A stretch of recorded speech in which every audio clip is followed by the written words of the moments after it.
Story time about how a girl used me for her OnlyFans content. My boyfriend and I decided we wanted to spice things up and bring another girl in. I've always been attracted to girls, so it was actually my idea, and of course my boyfriend didn't object. We made a profile on a dating app saying what we were looking for. I didn't think too many girls would be down for this sort of thing, but I was so wrong. To my surprise, we got a ton of matches and messages from cute girls. One girl named Becca messaged us and I was really interested because she was so beautiful, like an Instagram model. We started messaging back and forth for a few days, and then we decided to meet up downtown at a club on the weekend to get drinks and have a fun night out. I asked her for her Instagram to make sure she was legit and her profile checked out. The night came to meet up and she looked just like her pictures, a total baddie. We got drinks and started talking and she seemed really cool. A few drinks later we were dancing, and a drink after that we were all making out. We were having so much fun and we stayed until the club closed at 2 a.m. We were planning on going home, but Becca insisted we come to her place for a drink and hang out some more. She hyped us up and we agreed. We got an Uber and caught a ride together to her place. This is when things got wild. Part 2 of how a girl used me for her OnlyFans content. We pulled up to her place and hopped out of the Uber. She showed us in and made us a really good drink that kept our buzz going. One thing led to another and we ended up in her bedroom. She asked if we wanted to hook up and we agreed. In the middle of the action, she asked if we wanted to make some videos for fun. I was a little hesitant, but she insisted and said that it would be exciting. I agreed, but only if they were recorded on my phone, which she agreed with. I started recording and got some really good content. The next morning, I woke up with a text from Becca saying how much fun she had and asking me to send her the videos we made. I sent them over and she immediately blocked me on everything after receiving them. I was shocked. I told my boyfriend that she blocked me and grabbed his phone to see if he was blocked as well. I checked her Instagram and saw that she posted a story update 2 minutes ago. The story said, "New threesome videos on sale on my OnlyFans. DM me for the link." A few minutes later, my boyfriend was blocked on her account as well. I couldn't believe she used us for OnlyFans content and was profiting off of our goods. Luckily, our faces and tattoos weren't in any of the videos we sent her. Looking back on it now, it's kind of funny, but to this day I still think I deserve half of the money she made off of those videos. Crime Fanatic Friday, how I narrowly escaped being killed by my creepy coworker. It was a little after I turned 18. I was working at a Denny's restaurant as a waitress in a small town in North Carolina. I love my job, even though I worked overnight shifts from 10 p.m. to 6 a.m. and the manager left at 2 a.m., leaving only me and the cook to hold down the restaurant. One day, they hired a man named Willie George. He instantly grew a liking to me and would sit at the bar near the server station for hours after his shift ended just trying to talk to me. One night, all the coworkers decided to meet up for karaoke night at a bar called Lorelei's. My coworker Olivia picked me up, and Willie was also riding with us. He seemed nice and kept trying to speak to me, but at some point, he started recording me on his phone. He asked me weird questions the whole time while filming me. On the way home, he begged Olivia to drop me off first, but I had a bad feeling in my gut and told Olivia to drop him off first. The next day, he kept calling me, even though I never gave him my number. He had taken it off the employee call-in sheet from work. He told me he recently got out of prison, but didn't tell me why. I started ignoring his calls, but I couldn't ignore him at work. He would stay from when his shift ended at 10 p.m. until mine ended at 6 a.m. Little did I know, it was about to get terrifyingly worse. Part 2, how I narrowly escaped being killed by my creepy coworker. One night when he wasn't even on the schedule, he came in at 1 a.m. in his uniform. Willie began talking crazy, saying, "We need to get out of here, they're after us." He threw a wooden bar menu at me and came behind the counter to grab me. I was terrified, but I knew I had to play along. I told him, "You're right, we need to go now. Let me use the restroom and we'll leave." He waited outside for me as I locked myself in the bathroom and called the police. Unfortunately, he left before they got there. I thought it scared him away, but I was so wrong. My manager changed my schedule to evenings after this, even though she thought I was overreacting. Willie came in the following week looking for me. Olivia told him I didn't work that shift anymore and she wouldn't tell him what shift I did work. He became furious, slamming chairs and flipping tables. He left angry, and on his way home, he did the unthinkable. He murdered 2 people, a 17-year-old boy and a 72-year-old man. He beat them to death on the side of the road. Olivia called me the next day telling me to check the news. I was filled with relief and sadness at the same time. They had him in custody and I'd never have to see him again, but in the process, he had killed 2 people. He took a plea deal and has to serve 32 to 43 years for his crimes. Thinking about him still haunts me to this day.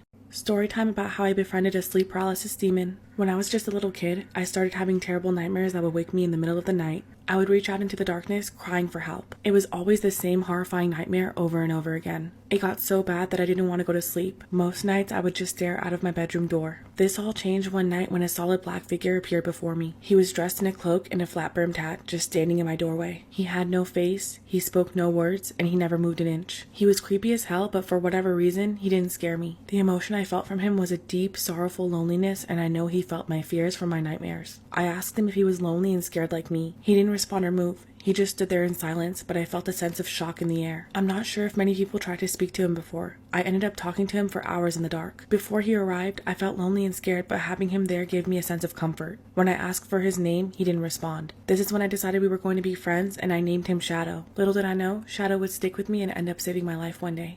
Part 2 of how I befriended a sleep paralysis demon. When I asked Shadow to be my friend, I felt his emotions shift from surprise to happiness. That night, when I closed my eyes, for the first time I didn't have a single nightmare. On nights when I felt his presence, I always had good dreams or no dreams at all. I talked to him in my dreams or wake up from a nightmare to his arrival. He'd pull me away from my nightmares and stand forever silent as I spoke to him until I fell into a dreamless or happy sleep. As I grew older, he would protect me from more than just nightmares. When I was bullied in school, I'd hear my bullies speaking of their horrendous nightmares the next day. When I slept at a friend's house who also had night terrors, she would sleep peacefully. She never knew why she slept so well when I was present. This has continued for 19 years. However, when I finally felt Shadow's touch, it saved my life. One night as I wandered to my boyfriend's, he followed close behind. As I approached the house, I saw a terrifying man creeping about. This person was dangerous, and as I walked closer, Shadow touched my shoulder and screamed. I felt Shadow's fear, and I heard his warning telling me to stay away. When my boyfriend saw me, he told me to never go near that man, and if he's ever around again, then I'd have to run. That man was carrying a gun that night, and Shadow protected me. Storytime about how I nearly got stabbed by my ex's sister. My ex asked me to move in with him and his sister in his hometown. She had just given birth and needed help around the house and help with her 6-month-old puppy, Marley. She never really cared for the dog and said once I moved, we could have the dog, so I moved. My boyfriend and I were the only ones who took care of Marley. We bought her food, took her out for walks and potty breaks, bathed her, everything. One day, we found out Marley could jump the fence and get out. My boyfriend and I decided to get her a new collar and tag in case she got lost. We obviously put our number on the tag since she was basically ours. The next day when we were at work, his sister was blowing up our phones. She was going ballistic about the dog tag and saying that if we didn't answer her soon, she'd abandon Marley. We rushed home as soon as we could and they got into an extremely heated argument the moment we stepped foot in the house. She was threatening and screaming at us all over a dog tag put on a dog that we solely paid for and took care of. She pulled out a baton which made my boyfriend lose it and smashed the glass bookshelf, yelling at her to knock it off and put it away. She then traded it for a very large kitchen knife and turned her focus to me. She called me vile names while she inched closer to me with the knife. She had me cornered and I was terrified.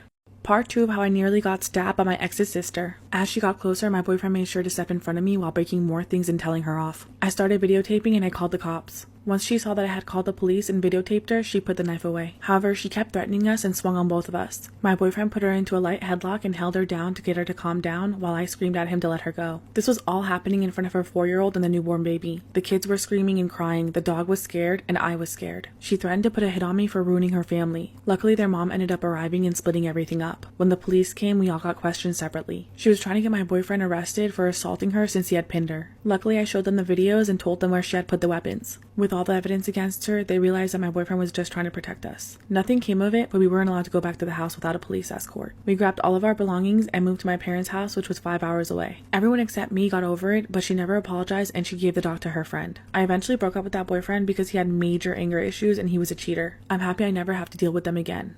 Storytime about how my roommate tried to steal my boyfriend. When I was 18, my parents told me that I had to move out. I found a really nice apartment that was pretty spacious, but I definitely couldn't make rent on my own. I put out an ad for a roommate and found a girl named Jenny who seemed really put together. When Jenny moved in, everything was fine. We got along well, but didn't overstep any boundaries. When the pandemic hit, my boyfriend started staying over more. Jenny didn't have a problem with this, as we had plenty of room and didn't bother her. Over time, I started noticing little things Jenny would say and do. Whenever my boyfriend came over, she made it a point to wear as little clothing as possible, but when he wasn't there, she would be in full-on PJs. My boyfriend and I had date nights a couple times a week at home. She would invite herself to our date nights and solely focus on talking to my boyfriend the whole time, laughing a little too hard at his jokes. I'm not easily intimidated, so I didn't read much into it, and didn't think that she'd ever actually try anything. One weekend when I was sleeping in, my boyfriend woke me up. He had gone for a jog and was making his post-workout smoothie in the kitchen, and that's when Jenny approached him. Apparently, she told him that he should stay and hang out with her when I went to work instead of leaving when I leave like he usually does. She only got more flirty with him from here.